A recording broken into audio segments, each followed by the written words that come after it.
Alrighty, good afternoon, everybody. Uneducated Economist here. So, I had a request to talk about the situation that is now taking place at the Federal Reserve with the firing of Federal Reserve President Lisa Cook. Now, Lisa Cook is a voting member of the FOMC, the Federal Open Market Committee. These are the people who vote on monetary policy.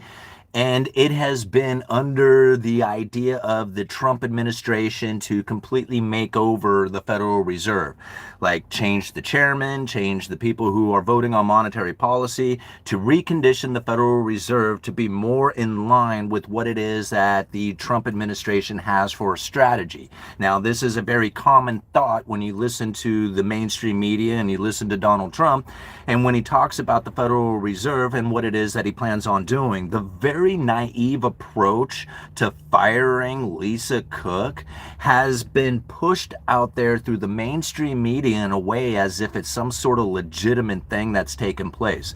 This is probably the next biggest distraction, right alongside the firing of Jerome Powell, is the firing of Lisa Cook. Donald Trump does not have the authority to do this. It's like literally walking into a private business, going up to an employee there and saying, "You're fired." Like, dude, you don't work here. Like, what is it that you need to understand about you don't have the authority to come into a private organization and then fire somebody?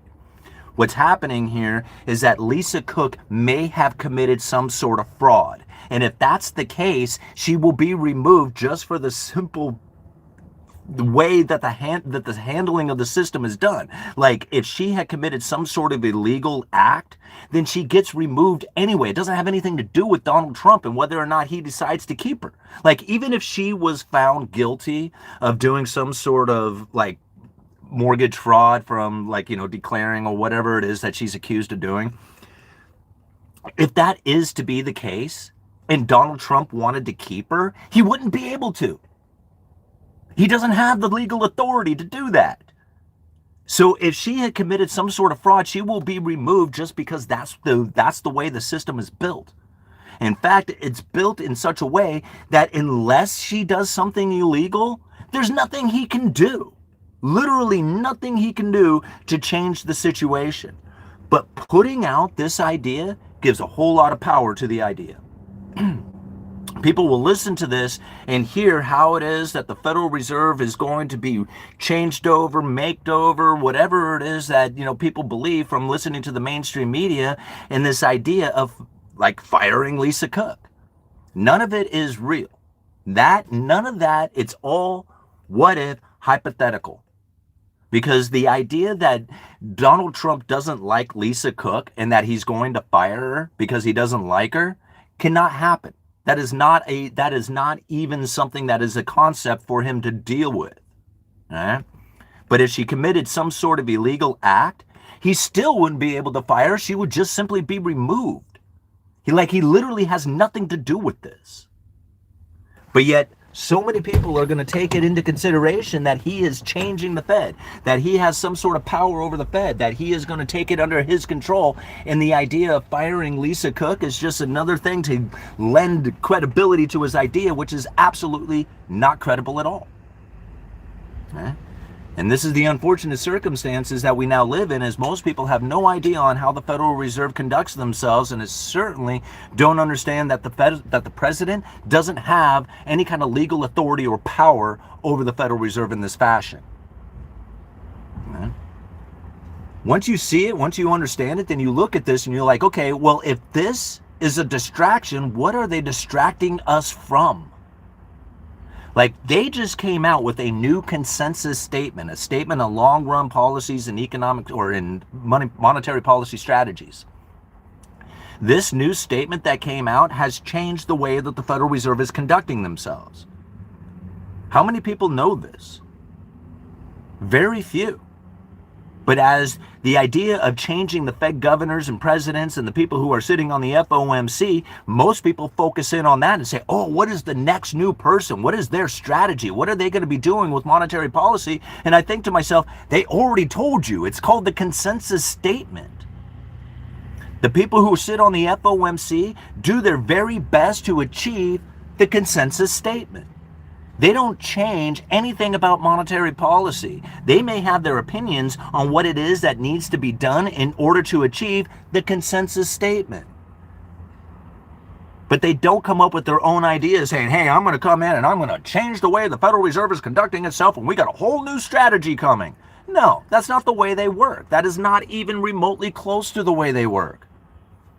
How many people thought just a few years ago that the Federal Reserve completely screwed up, bumping around like Mr. Magoo and wondering how it is that they even have a job considering how stupid they are?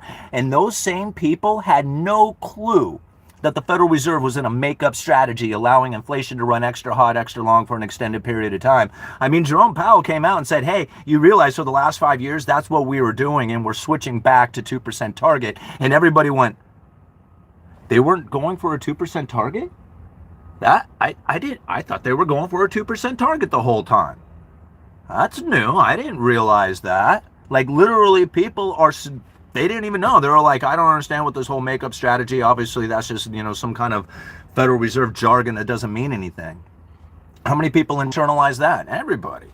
Nobody knew about the makeup strategy, except for here on the Uneducated Economist YouTube channel, because we wouldn't let it go. We kept saying it over and over again. The Fed is going to let inflation run extra hot, extra long for an extended period of time to make up for the fact that they failed to achieve the 2% target over the previous 10 years. And I said it over and over and over again. And then Jerome Powell came out last Friday and said the exact same thing. All right? Said the exact same thing. Since the great financial crisis, the Federal Reserve, stuck at the effective lower bound of zero, made inflation a very difficult thing to find, even after all the money printer. So many people have misunderstood what it was that the Federal Reserve was doing because they just saw all that money printing and said, well, money printer go burr, prices go up. What else do you need to know? And I'm thinking that is exactly what the Federal Reserve needed from you, is for you to believe the hyperinflationary scenario is taking place, because it's all about market perceptions. It's all about controlling the narrative. And this Lisa Cook and the firing of her, Donald Trump doesn't have any legal authority to do this. Like, literally none. He can write that letter. He can say it all he wants. There is no legal authority there. Lisa Cook gets to show up at her job tomorrow and gets to work the same as she did yesterday, and there's nothing that Donald Trump can do about that. Now, if she is found guilty in a court that she had done some sort of illegal transactions or fraudulent claims or misinterpretation, whatever it is that she did that was some sort of illegal act, that will then have her removed. Doesn't have anything to do with Donald Trump. He doesn't have any legal authority over this. He can say he does. He can pretend that he does. Other people can discuss it as if that's possible, but the reality is that it's not there, right? All right, I concur. Well, thank you very much, Verkus Golden Goose. Jeez, that's a great name. Thank you for the $10. I really appreciate it. Hey, Trump didn't actually fire her in his letter.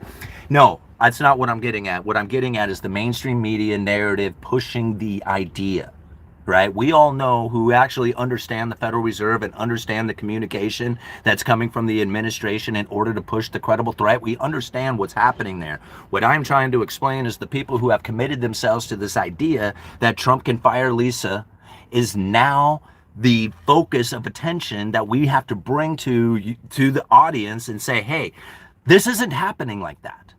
All this mainstream media narrative is completely garbage, and it's screwing up the actual understanding of what has taken place, right? Those of us who really understand it, we were never convinced. We were never convinced that Donald Trump has any legal authority to fire Powell, to Lisa Cook, or anybody else who sits on the Federal Reserve. He just simply doesn't have that. It is written into law, into the charter, into the system, that the president can't fire somebody because he doesn't like them. It's like literally written that way. So unless they do something illegal, there's nothing Donald Trump can do. Literally nothing he can do. Except for complain a lot and pretend and say stuff, right? But none of it is real. The cook is fired. Fire the cook. All right, what Trump is doing is putting on a show for the consumption of his supporters. Yeah, I agree with that. It's definitely a show. He's using the court of public opinion. See, here's the problem that I think we'll end up facing.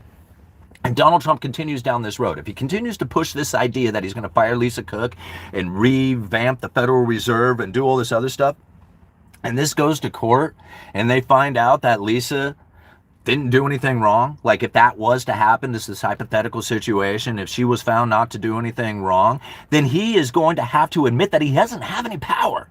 Literally none. In fact, he admits that he doesn't have the power when he says, hey, I want to fire Jerome Powell, and then he still goes to work.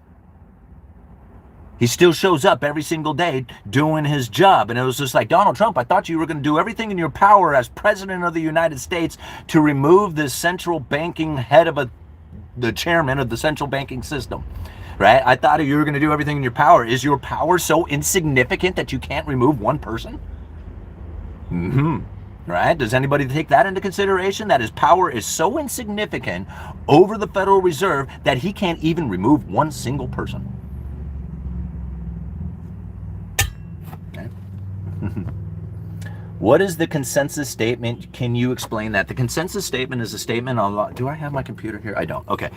The consensus statement is the statement on long-run goals and monetary policy strategies. So now if you just Google it, the consensus statement or statement on long-run goals and monetary policy strategies, this is a statement or a review that comes from the Federal Reserve every 5 years or so, right? Like they do it generally on 5-year intervals.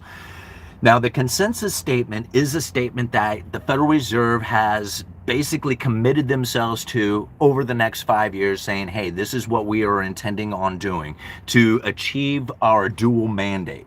Now, in that consensus statement, you will find the actual strategy that the Federal Reserve is looking to achieve. Now, in the previous consensus statement, they had mentioned, due to the fact of the shortfalls from the 2% target, that the Federal Reserve would be working a makeup strategy allowing inflation to run moderately above 2% for some time.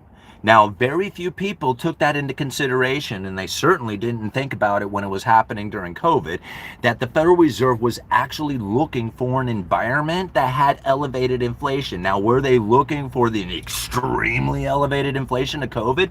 Probably not something like that, but they were definitely looking for it to run above 2% for some time to make up for the fact that they failed to achieve the 2% target. They had switched from 2% target to flexible average inflation targeting. Now that has come to an end. The new consensus statement has now read very similar to what it did 5 years ago, in which that the Federal Reserve is attempting to get to a 2% target, meaning that if inflation is running above 2%, they will tighten monetary policy to bring inflation down to 2%.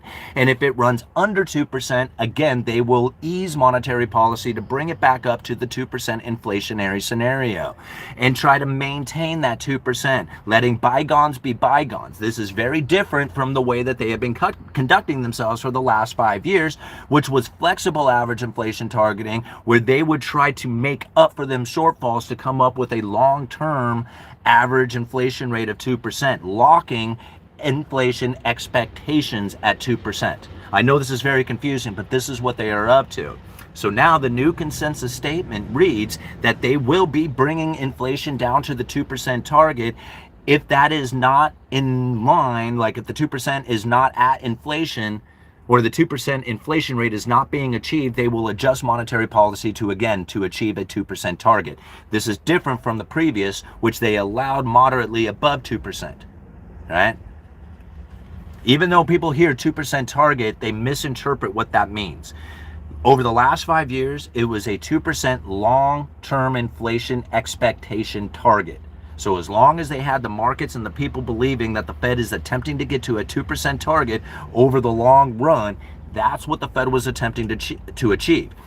Not to bring inflation to 2%, but to have the inflation expectation, the long run, locked in at 2%.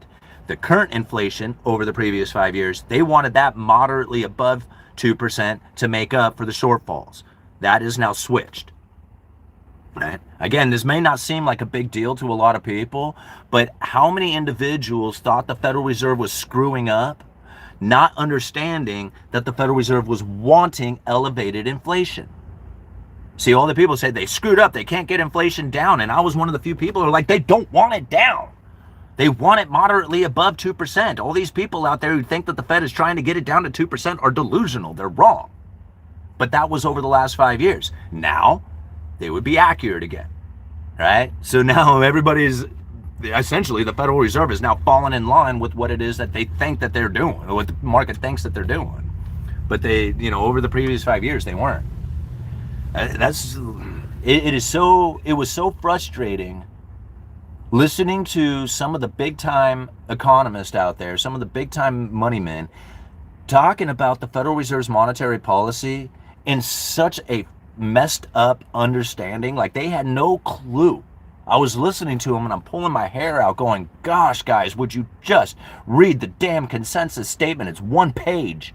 It's not even that long. And they didn't. Obviously, they didn't. Or they were purposefully misguiding the markets, trying to control that narrative. Because all these people who were talking about how the Fed screwed up and caused inflation and causing hyperinflation and all that, they were literally giving the power to the Federal Reserve that they were needing, which was elevated inflation and inflation expectations. Nowadays that's kind of switched, right? They don't need to make up from the shortfalls. They made up from the shortfalls of the 2% target that they failed to achieve over the previous 10 years. COVID fixed that for them. Like, literally fixed it. All right. Thanks, everyone, for participation, or thank you for participation, everyone. Thank you all night for being here and doing such a good job going through these comments. Something that I have done recently, and I wasn't going to say anything about it, but I'm going to bring it up just anyway, is that for a while there, I had banned and blocked a lot of people from the channel, like especially if they were spamming or something like that, like just chat, just whatever, some kind of, just bots or whatever that were going. But I also had banned other people just because of some of the statements or whatever, like they were being offensive or anything else like that. I went and I removed all the banned accounts. There's no more banned accounts on the Uneducated Economist, right? And so a lot of people might have like looked at it and saying, hey, you just banned it because you didn't like what I had to say. And I guess maybe in a lot of ways that was true, because like I wasn't tolerant of like racial comments. I wasn't tolerant of hateful comments in general, especially towards the other commenters or something of that nature. And so like I would ban a lot of people from the channel just for that kind of thing. I went and I removed all that stuff, right? And so anybody who's accusing me of just not liking it, that's not the case, right? That's not the case at all. I was trying to protect the channel in the sense that the algorithm does not approve of certain statements, right? And now that I see the algorithm has actually cleaned up quite a bit of that stuff, not allowing particular comments to come through. And again, that was for the protection of the channel. Right? It wasn't trying to censor or anything else. I'm getting censored, right? This is not my personal platform. This is a private platform that I get to participate on, and I have to follow their rules, right? Now, as much as I don't like the idea of being censored, I've never really been censored from anything that I have had to say. But then again, I do have to censor some of the comments, especially when they get into racial and hateful and stuff like that. I just can't have it here on the channel and be partner friendly, like be ad partner friendly. So again, for the growth of the channel and everything, I had to do that. But again, I just removed everybody, and we'll try it again, right? And we'll see what happens. I wish we could do that to the spam phone calls, right? Samuel, debt service and growth even is synthetic, if I'm correct. Can you coin your theory, Simon? You were right.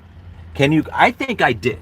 I think I've already coined the credible threat theory. Like, if anybody else tries to use the term credible threat theory to describe the monetary policy or just the current economic environment, they will most definitely have to deal with the poor man patent of me having already put out zillions of videos saying credible threat theory over and over and over again. Anybody who tries to take that from me is going to have to compete against all the videos that I've already done. And so I hope people try to use the credible threat theory. I really do. I hope that it shows up on the news, CTT, right? Credible threat theory. In fact, when you recognize the credible threat theory in other YouTube channels or something of that nature, hashtag that, CTT. You're obviously describing hashtag CTT.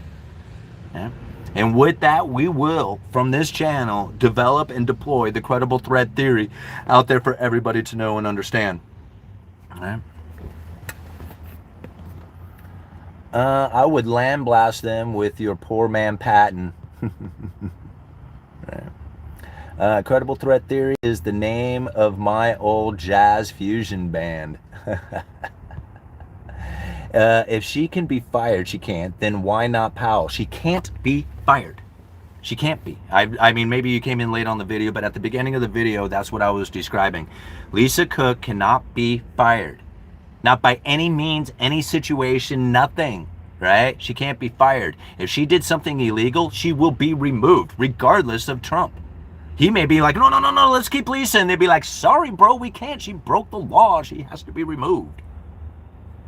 Right? He doesn't have any power. Zero, none, zilch. Right? Zero. All this stuff that you hear on the mainstream media is literally propagandized information to distract you from the seriousness of the consensus statement. Yeah? Literally, it's a distraction from the consensus statement. That's what I believe. I came in late. Did she commit mortgage fraud? We don't know that yet. She has to go to court. Or she has to admit to it. One of the two, right? You know. All right. He has huge influence to lean that mind to that. I think people believe that, but I don't think he does. Lisa Cook drinks hot dog water. Costco hot dog water. All right.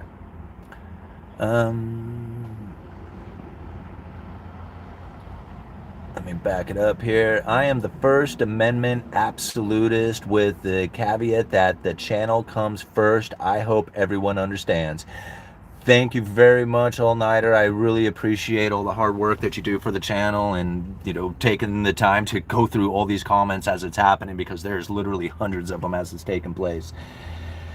So I really appreciate it. And again, if we were on any other platform, then I wouldn't be concerned about it. But I have to stay in line with what it is that YouTube has requested of me in order to stay a partner. Like, they're like, hey, you want to be a partner for YouTube channel since you requested to be a partner with the YouTube channel? And I said, yes, I would like to partner up with the YouTube channel. They said, great. If you want to partner up with us, you have to follow these particular rules. And I said, okay, I will follow your rules to be on your platform. This is your game that I have to follow, right? And as much as I don't necessarily like the idea of censorship, it's not my platform. It's not for me to say, yes, you can or cannot do this on this platform. This is not my platform, right?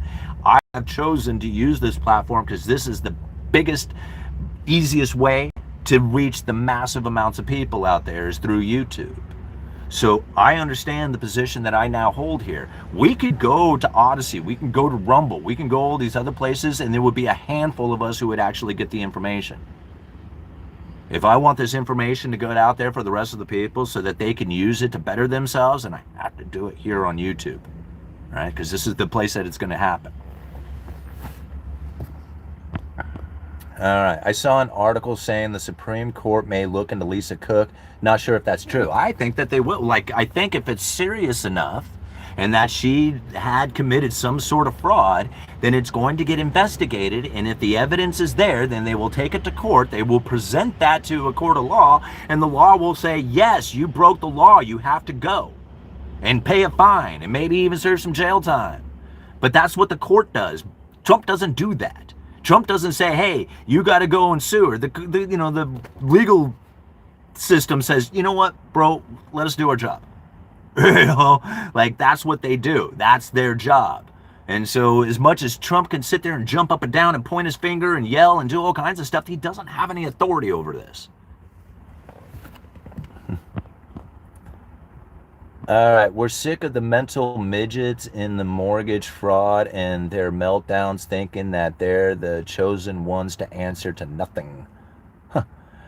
Barry, the people are in charge of all government. It is our duty to hold all government accountable. Absolutely. Absolutely. What time is it? Okay, I got a few more minutes here. Is the housing market slowing down because it's grossly overpriced? No, it's slowing down because transactions are very difficult to do.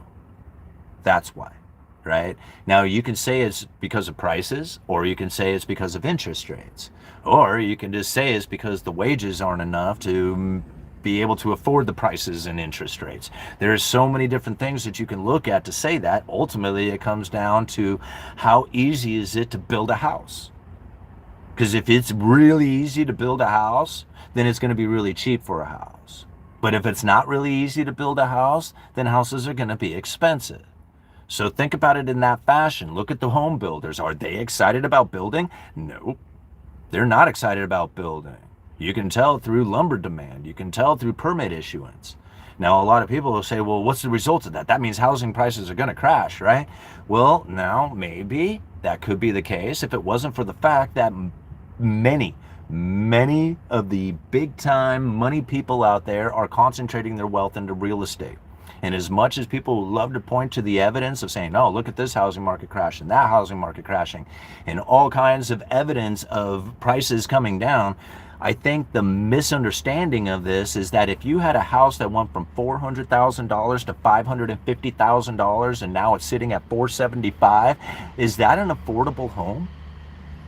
Did that all of a sudden just hundreds of $100,000 comes out of the price tag of this home and it's still sitting at $450,000 when just a few years ago it was $400,000. Is that a cheaper home? Yeah, sure, prices are coming down. Are they coming down enough? No, not even close. They went from ridiculous to absolutely catastrophically high to now ridiculous again. Could they go down to high and then eventually get to average and then maybe become affordable? How far does that have to go to before we finally see that? There is very few people who are willing to go out there and sell their house right now because simply they can't flip it into another house. So they're going to sit tight. That doesn't bring a whole lot of economic activity to the real estate market. There's a lot of considerations to take in. For me, I just think, how easy is it to replace a house? How easy is it to build a home right now? If that is difficult, then most likely houses are going to be expensive. You can look at all kinds of other things. You look at, inventory levels, interest rates, foreclosures, layoffs, all these other things that are happening there. And I just stepped back and I was like, how easy is it to put a house right there? If that is difficult, then I would imagine that the rest of the real estate market is going to be expensive.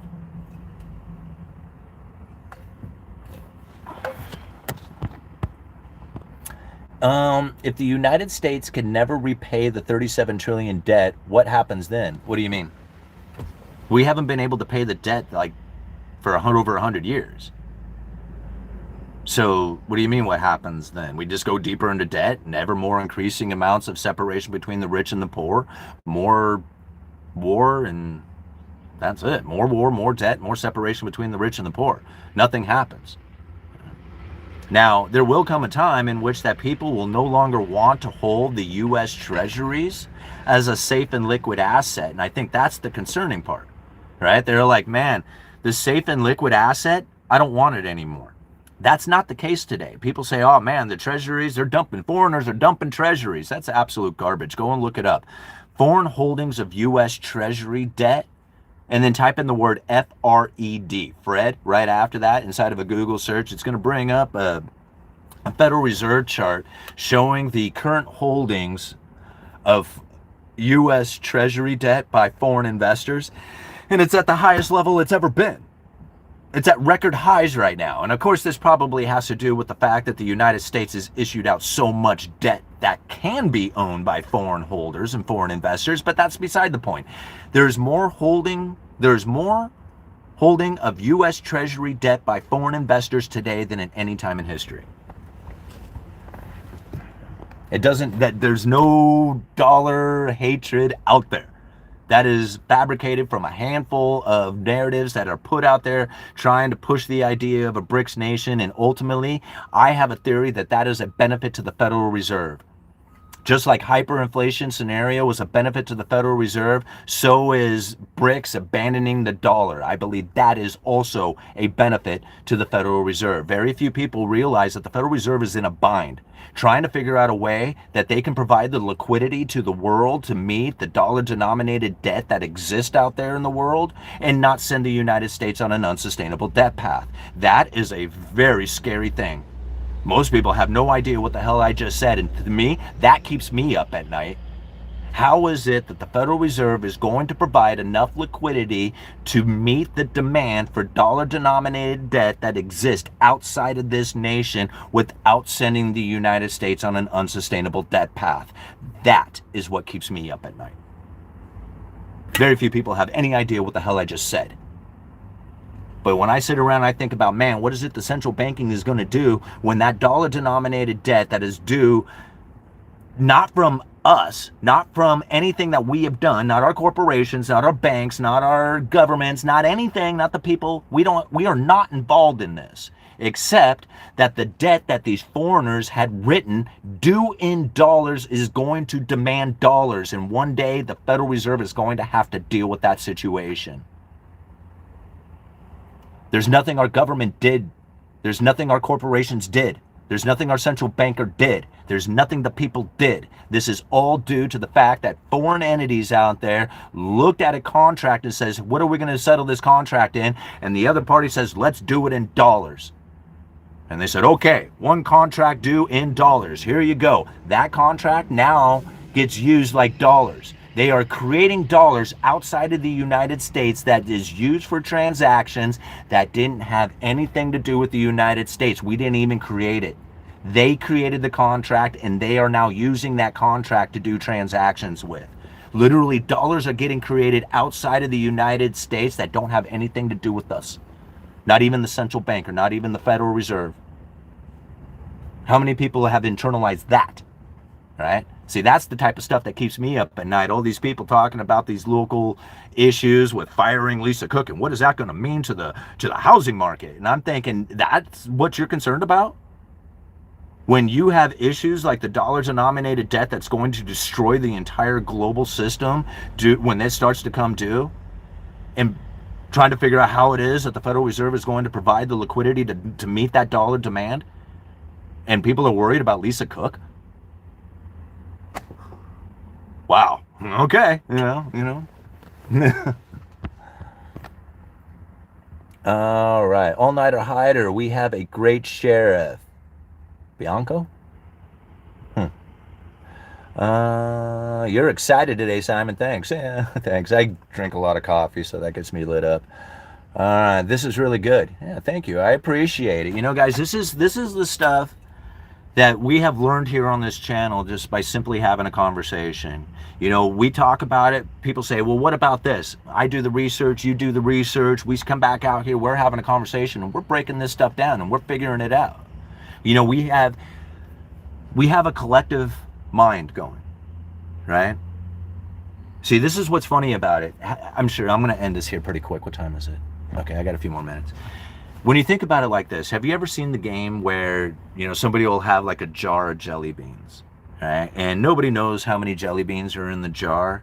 And every single person will guess, like, oh, you know, there's 1,000 jelly beans, there's 2,000 jelly, 1,586 jelly beans, right? And so everybody will guess how many jelly beans are in this jar. Nobody, not a single person will get it absolutely right. There might be a lucky guess out there or something, but for the most part, nobody is ever going to guess exactly how many jelly beans are in this jar. But if you ask 100 people what their opinion is as far as how many jelly beans are in this jar, and then you take a consensus average of all that, it's going to be really close. It's going to be really, really close. Not a single person's going to get it right, but collectively, they will. Think about that. That's what we're doing on this channel. All right. How much money is printed every year? Do we know? Well, I think that's kind of an interesting question. Because are you talking about during times of quantitative easing, or are you talking times of quantitative tightening? Because there are times in which that the money is retracted from the economy. So when they're going into quantitative tightening, that's allowing mortgage-backed securities and treasuries to roll off the balance sheet. Just like anybody else who owns a bond, when that bond comes due, that is money coming back to the person who owns the bond, right? Because the bond is a loan. So once it comes due, the bond is paid off. If that money comes back to the Federal Reserve and is not redeployed back into another treasury, but is simply removed and allowed that treasury to roll off the balance sheet, that is taking cash money out of the system. That's called quantitative tightening. Right? So what time are you talking about? Are you talking about during times of quantitative easing or times of quantitative tightening? Because for the most part, times of quantitative tightening are very short-lived. They only happen for a few years, and then it reverses and it moves back into an easing type of policy in which you see the expansion of the money supply again. All right.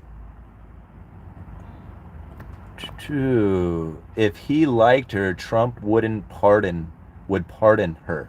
Well, that would be true. Like, that could happen, but that doesn't give her permission to keep working at the Fed. If she committed fraud and Trump was just like, oh no, man, she's a great girl. Like, don't put her in jail, right? Okay, well, he can do that, but he can't say, hey, go back to work at the Fed. They'd be like, no, she committed fraud. You got to get the hell out of here. You know, if she doesn't go to jail because you don't want her to, that's fine, but she can't come back to work here. That's because Trump doesn't have power over that. He doesn't have power over the central bank. You know. How much money is lost every year? How much illegal money goes to Mexico? I don't think that's a concern. Money leaving the nation is not the concern. In fact, if you follow Triffin's dilemma, and if you understood Triffin's dilemma, the Federal Reserve, not necessarily the Fed, the government, right, is doing their best to figure out how to export money out there to the world.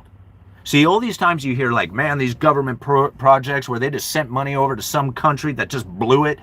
Yeah, that's part of the game. That's called Triffin. Like, they're trying to export the dollars out of this nation. In fact, if they give it to people who are not responsible, then they will go out there and blast it, and that money starts filling the sluices. This is what they are attempting to do, is provide the world with liquidity, right? And the easiest way to do that is literally just give it to people who are stupid with it, and those people will spend it like crazy, and then it starts flooding the system. Like, if the people were responsible with it, and they're like, here's a bunch of money, be responsible, and they're like, woo, okay, we're going to be conservative with this money, then it doesn't fill the sluices. It just sits there in tight hands. And they're like, no, spend the money. And they're like, well, we got to spend it responsibly. And the government is like, hurry up.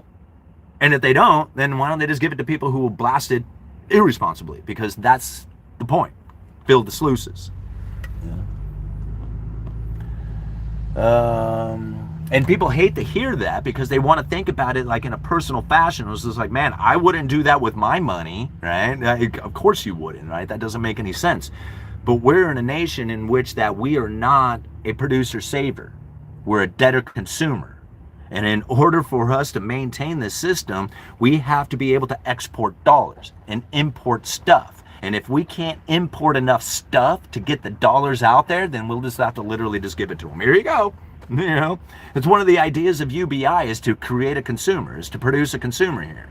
I mean, if you can't literally just hand the money out there to a nation, well, maybe we'll just hand it to the poor people and they will buy those foreign nation stuff, right? And then we can export dollars that way.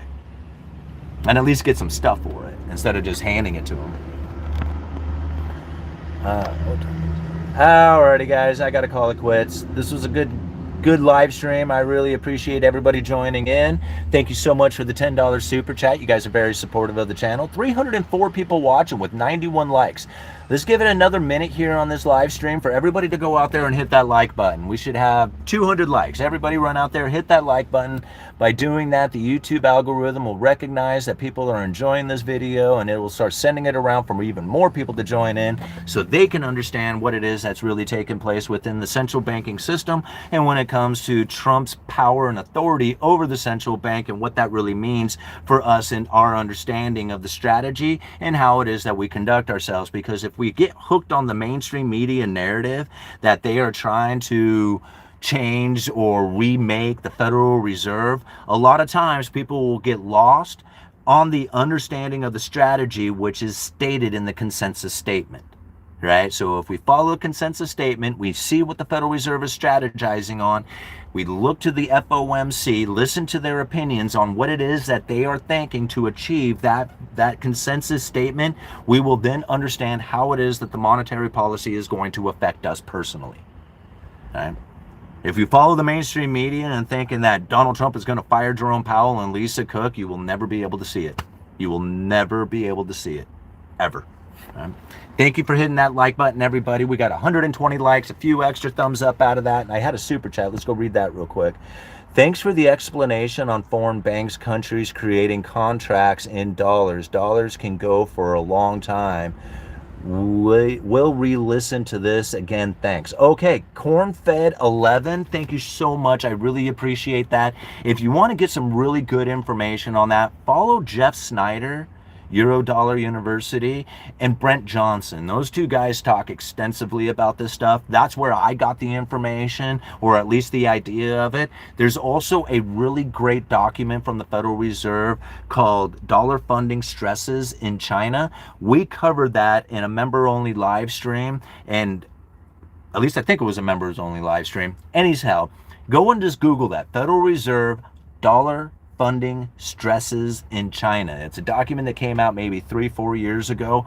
Explains, specifically the issues of this dollar-denominated debt, and it talks specifically about China. It talks about other countries too, but it's extensively talking about China and how and what implications this means, right, for China and for the dollar-denominated debts that China had issued out to other countries. Like, you think about it, during the Belt and Road Initiative, they were lending money to foreign nations out there for their infrastructure projects, to build roads, highways, mines, power plants, all these other infrastructure projects that China had lent to these countries, these foreign nations. They did it in US dollars. A vast majority of all those loans were done in US dollars. If there is a demand for dollars, a liquidity crisis, and these nations cannot come up with those dollars in order to pay those contracts, all those infrastructures become property of China. They weaponized the dollar against foreign nations. This doesn't have anything to do with the United States at this point. Uneducated Economist, you guys let me know.